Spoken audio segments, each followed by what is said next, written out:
Disney's Scary Storybook Collection, Toy Story, and Beyond. Where's Woody?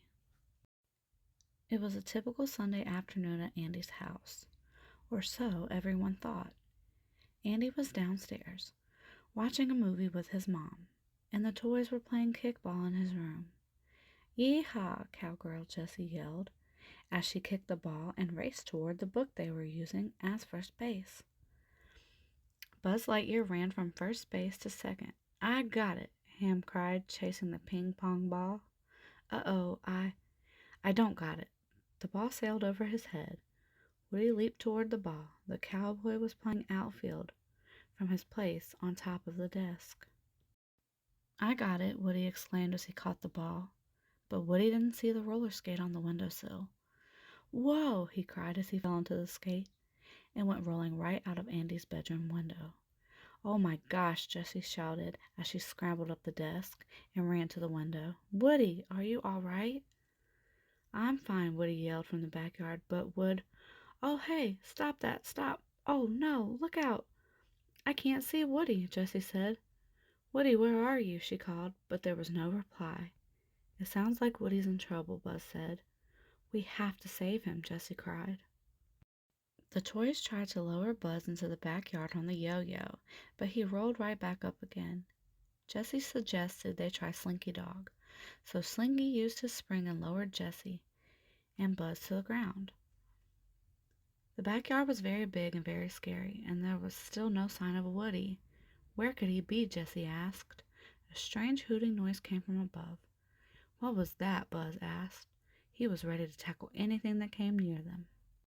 "I think it's just a hoot owl," Jessie said. "They're harmless." "Harmless, eh?" Buzz said doubtfully. He peered around still on his card. A rustling noise came from the tree. "What was that?" Buzz asked again.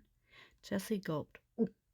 Probably just a squirrel," she said. Buzz frowned up at the tree. "Where should we start looking?" Jessie whispered. She turned to face Buzz, just in time to see an enormous bird swooping down toward him. "Duck!" she shouted, but instead of ducking, Buzz looked behind him. "That's not a duck," he cried. "It's an owl." "Whoa!" The owl grabbed Buzz and began to fly away. "Buzz, wait for me!" Jessie yelled as she ran after the bird. Jessie had to save Buzz, so she took a running leap and grabbed Buzz's leg. The owl flew toward a big tree in Andy's neighbor's backyard. "Yikes!" Jessie cried as they soared through the air, high above the ground. Finally, the owl set Jessie and Buzz down on a tree branch and pecked at Buzz with its sharp beak. "Hey," Buzz said, "stop that." "If I weren't made of plastic, that would really hurt." The bird pecked at him again. "I believe this bird thinks we're dinner," Jessie said nervously. "I thought you said owls were harmless," Buzz said. "Maybe that's sparrows," Jessie admitted. "I'm a toy, not a bird expert." "All right, stand back and let me handle this," Buzz said. He turned to the owl. "Excuse me, we are looking for our friend Woody." "Who?" the owl asked. "Woody," Buzz said. "He's a cowboy, kind of tall, wears a gold star." "Who? Who? Who?" the owl asked. "Woody," Buzz repeated slowly. "If you would just—" The owl pecked at Buzz again. This time Buzz went tumbling off the tree branch. "Buzz," Jessie cried, "are you okay?" The owl looked at Jessie. "Who?" it said. "Go away," Jessie warned, but the bird hopped toward her on its sharp claws. Jessie was scared. She wasn't plastic like Buzz, and the owl could hurt her. Jessie looked down and saw a large bird bath. "Geronimo!" she cried as she jumped from the tree. Splash! "Buzz!" Jessie shouted from the bird bath. "Down here!" Buzz called, climbing out of the sandbox he had fallen into. "I'm okay. No sign of Woody, though." Jessie swallowed hard. Overhead, the wind howled through the tree branches. Jessie shivered as she thought of the owl's large eyes peering down at them. Suddenly they heard a voice. "Want to go out, Miss Whiskers?" the voice asked. Andy's neighbor's back door opened and a big cat strutted into the yard. When Mr. Whiskers saw Buzz, he crouched ready to spring. Jessie gasped. A cat could carry off a toy and leave it far from home. "Don't move," she said to Buzz. The cat stared at her. Jessie bit her lip in fear. What if Mr. Whiskers had already gotten Woody? What if he got them too?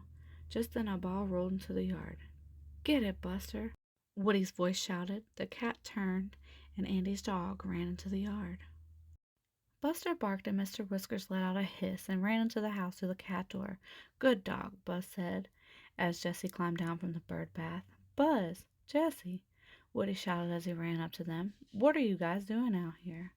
"We heard you calling for help," Jessie explained. "Oh, that," Woody said, looking embarrassed. "Buster jumped on me and knocked me down. I thought you knew I was okay. I didn't mean to make you worry." "We're glad you're all right," Buzz said. All three toys climbed onto Buster's back. He carried them back to Andy's house and inside through the dog door. "Thanks for worrying about me," Woody said once they were safely back in Andy's room. "Anytime, Woody," Jessie said. Jessie was glad that she and Buzz were able to find Woody, even though the backyard had been kind of scary. Buzz nodded. "That's what friends are for," he said. The end.